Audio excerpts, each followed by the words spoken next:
ओम कांडास बचेगा अगरबत्ती रहेगा अगरबत्ती को किनारे कर दो नमः कांडास रुंदे परसास परे चलिए हाथ में लीजिए बेलपत्ता लीजिए अकवन का फूल है तो फूल लीजिए धतूरा का फूल है तो फूल लीजिए इधर भी दीजिए नहीं तो ये अरे व्हाइट फूल दे दीजिए ना कलर वाले व्हाइट फूल दीजिए वो पीला वाला दीजिए दीजिए हाथ जोड़िए फसील का ध्यान डालिए ओम मंदार माला कुलतालकाय कपाल बालांकित शेखराय दिव्यांबराय च दिगंबराय नमः शिवाय च नमः शिवाय ओम नमो पीतकोशे वस्त्राय हेमाभ्यां कमलासनां भक्तानां वरदानि तब पार्वती चिंतयाम्यां ओम शंकर पार्वती ने जो नमः थोड़ा सा हाथ ऊपर उल्ट दे करके और जहाँ पर स्थापित किया है उसको पकड़िए थोड़ा सा वहीं पर पकड़िए थोड़ा हाथ को पकड़िए चौकी को पकड़िए ओम बलो ज्योति जुसताम मादेश्य बृहस्पति यज्ञं तलोकरिष्टं यज्ञं शमिमंगलातु विश्वदेवाय मादयं तामु प्रतिष्ठा यह प्राणा प्रतिष्ठन्तु यह प्राणा चरन्तु में ओम नमः शिवाय बोलिए ओम नमः शिवाय पार्वती देव्यै नमः छोड़ दीजिए पार्वती देव्यै नमो नमः आवाहनम हाथ जोड़िए फिर फूल लेकर के फूल ले आवाहनम बोलिएगा बोलने से ही तो बोलिएगा कहेगा ओम महादेवी समागच्छ प्रार्थेयम जगतमये शिवामया पिता पूजा विहान पुरुषत्वे देवदेव समागच्छ प्रार्थेयम जगतपते तावत्वं प्रीतिभावेन मूर्तो सन्नितो भवत् ओम महादेवाय नमः पार्वती देवी ऊपर दीजिए अब जो है तो आसन को पकड़े आसन दिए है ना हाँ मंदार माला भवानी तो महादेवी सर्वसौभाग्यदायिनी अनेक रत्न संयुक्त आसनम प्रतिगृह्यताम जल गिराइए जल ओम सुचारु शीतलम नित्यं कोयलं गंध समन्वितं पादग्रहान देवी महादेवी नमस्तुते शंभो गंगा तीर्थेभ्यो मया प्रार्थयितं द्वयमेव सन्तु पाञ्चार्थे प्रत्येक गृह्यताम् पंचामृत स्नान दूध दही गुड़ मधु घी तो मिला दीजिए ओम पयोदधीर्घं चैव मधु शर्करार्घं पंचामृतेन स्नानं प्रीत्यर्थं प्रतिगृह्यतां श्री उमा महेश्वराभ्यां नमः उमा महेश्वराभ्यां नमः पंचामृत स्नान के बाद शुद्ध स्नान गंगाजल दीजिए गंगाजल एक ही पंचामृत लीजिए ओम पयोदधीर्घं चैव मधु शर्करार्घं पंचामृतेन शुक्लं प्रीत्यर्थं प्रतिगृह्यतां उमा महेश्वराभ्यां नमः मधु गिराइए सब मधु दही गुड़ घी पयोदधीर्घं चैव मधु शर्करार्घं पंचामृतेन शुक्लं प्रीत्यर्थं प्रतिगृह्यताम् ओम नमः उमा महेश्वराभ्यां नमः अब जाए तो गंगाजल गिराइएगा गंगाजल गंगे च जमुने चैव दही भी देकर दही दे दी है दही गंगे च जमुने चैव गोदावरी सरस्वती नर्मदे सिंधु कावेरी जलेस्मिन् सन्निधिं कुरु वस्त्रम वस्त्र दीजिए उड़ाइए कपड़ा ओम वस्त्रं समर्पयामि दिव्यांबर धारण की वह दिव्यांबर दिगंबर है ऐसे शिव और शिवा शिव को भी और शक्ति को भी दोनों को जो है तो प्रणाम करते हैं पार्वती की तो बड़ी कथा पूछती थी बहुत बैठे रहती थी और शिव से पूछते रहते कैलास शिखरे रम्ये गौरी पृच्छति शंकरम गोजागुहितरम गोजम कथयस्य महेश्वर हे महेश्वर हे पतिदेव हे शंकर भगवान गौरी पूछती है शंकर से कि कौन गोपनीय व्रत है गोपनीय माने छुपाने जो आज तक आप हमसे नहीं बोले ऐसा कौन सा उपवास है कौन सा व्रत है तो आप कृपा पूर्वक बोले सर्वेशां धर्म सर्वस्व अल्पयावास महत्फलम, थोड़ा करने से ज्यादा फल की प्राप्ति हो, ऐसा कौन सा व्रत है? प्रसन्न शिष्टानाथा दत्तम ब्रूहि मम घट, यदि आप प्रसन्न हैं तो कृपा पूर्वक बोलिए। तो शंकर भगवान बोलते हैं कि मैं तुमको अब आज तक नहीं बताया है, उसी व्रत को मैं कहता हूँ, सुनो। ये जो माला पहने हैं ना, कपाल जो है ना, तो तुम्हारा ही है। शंकर जी न कभी जन्म लेते हैं न कभी मरते हैं, न बूढ़ा होते हैं न जवान होते हैं, एक तरह से रहते हैं। देवादिदेव है, महादेव है, जो चीज कोई देवता नहीं दे सकता वह शंकर भगवान देने वाले हैं। शंकर जी दे देंगे। आशुतोष नाम है उनका। तो पूछती है पार्वती की, हे पति देव, कौन सा ऐसा व्रत किए थे, क्या तपस्या किए थे, क्या दान किए थे कि आप जैसे मृत्यु को जीतने वाला देव देव महादेव को आपको हम प्राप्त कर सके? आपके साथ कैसे हमारा विवाह हुआ? आप तो जोगी हैं, इसलिए आप कृपा पूर्वक बोलिए। तो पहले पार्वती जो है सो सती थी। सती तो सती थी, तो उसका पिता जो है सो यज्ञ कर रहे थे, यज्ञ, दक्ष प्रजापति। तो शिव का जो है सो निमंत्रण नहीं मिला था। यज्ञ में जो है सो सब देवता का भाग दिया हुआ था, लेकिन शिव का भाग जो है सो नहीं मिला था। कोई पूजा में जो है सो शिव का भाग जरूर देना चाहिए, शिव की पूजा जरूर करना चाहिए। पंच देवता और पार्वती दो चीज की जरूर पूजा होनी चाहिए, कोई भी पूजा हो। शिव और पार्वती, खड़ग मातृका, सप्तभृत मातृका, ये सब का पूजा बहुत आवश्यक है।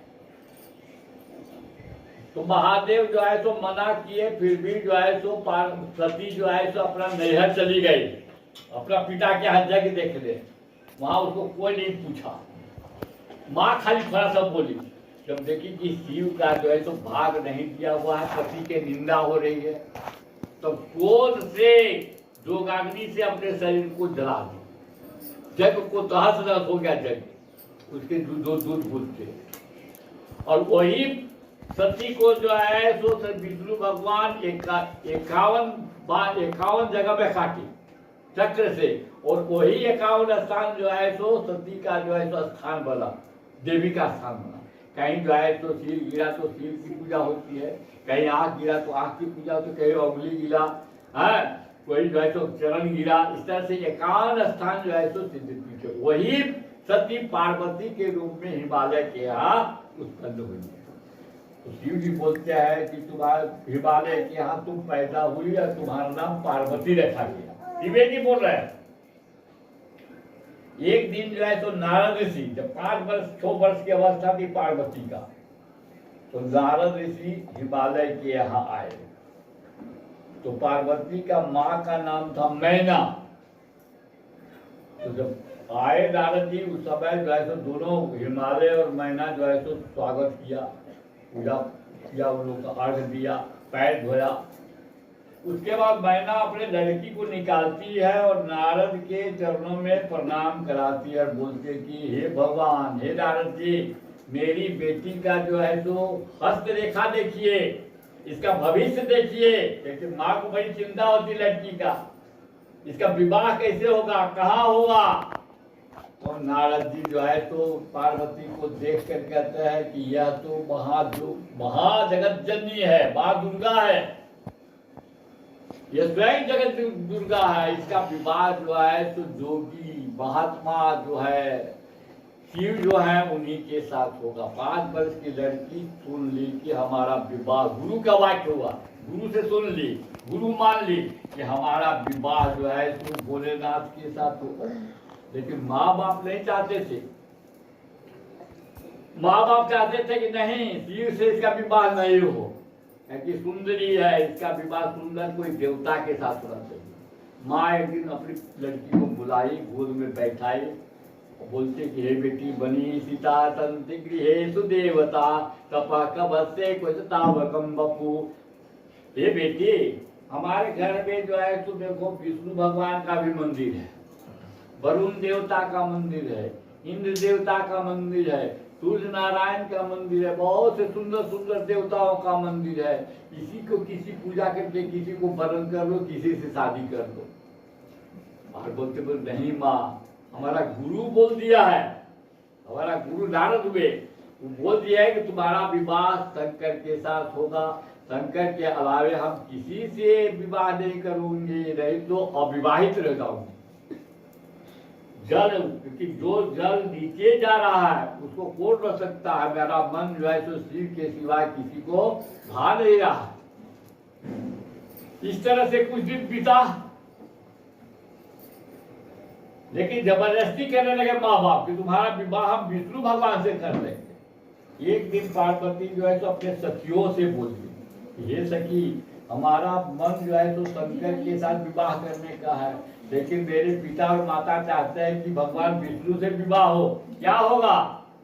उसकी सखियां उसको हरण करके ले गई, सखियों के साथ मिल करके घोर जंगल में चली गई। घोर जंगल में जब चली गई तो उसके माता पिता समझ गए कि मेरी बेटी तो घोर जंगल में चली गई, उसको बाघ सिंह खा गया होगा, इसीलिए इसका नाम है हरतालिका तीज। हरतालिका उसको हरण करके ले गई, गौरी शिखर पर्वत पर ले गई। वहां पर जो है तो पार्वती घोर तपस्या शुरू कर दी। नहीं, पहले तो क्या हो तपस्या शुरू कर दी, जहां पर शंकर भगवान योग कर रहे थे, ध्यानस्थ थे, समाधि में थे, वहीं पर कामदेव जो है तो गया और पुष्प का बाण मारा। भगवान शिव के तीसरा नेत्र से जो अग्नि निकला उससे कामदेव भस्म हो गया, और पार्वती अब निराश हो गई कि जो काम को जला दिया वो हम उससे विवाह कैसे करेगा जोगीराज। इसलिए भारी तपस्या करना चाहिए, घोर तपस्या करती। कुछ दिन पत्ता खाती थी, पत्ता भी खाना छोड़ दी पार्वती। जाड़ा के दिन में जो है तो कंठ भर जल में मंदाकिनी नदी में प्रवेश करके ओम नमः शिवाय, ओम नमः शिवाय पंचाक्षर मंत्र है, बहुत बड़ा मंत्र है, जपना चाहिए आदमी। जपने से मनोवांछित फल की प्राप्ति होती है। कुछ जपो चाहे ओम नमः शिवाय, पंचाक्षर मंत्र है। तो मंदाकिनी नदी में कंठ भर जल में प्रवेश करके ओम नमः शिवाय का जप करने लगी। हाँ हाँ दीजिए दीजिए।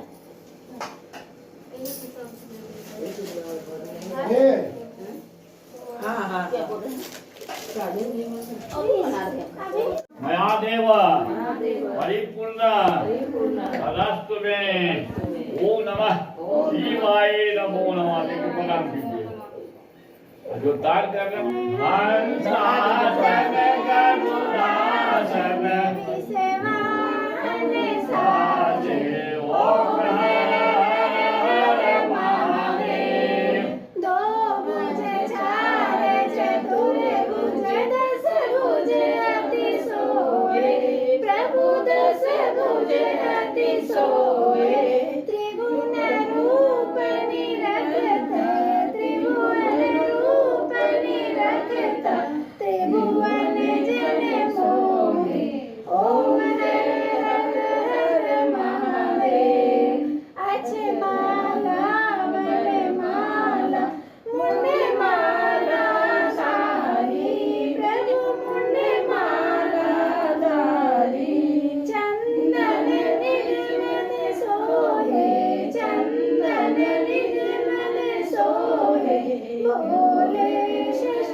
भगवान की जय।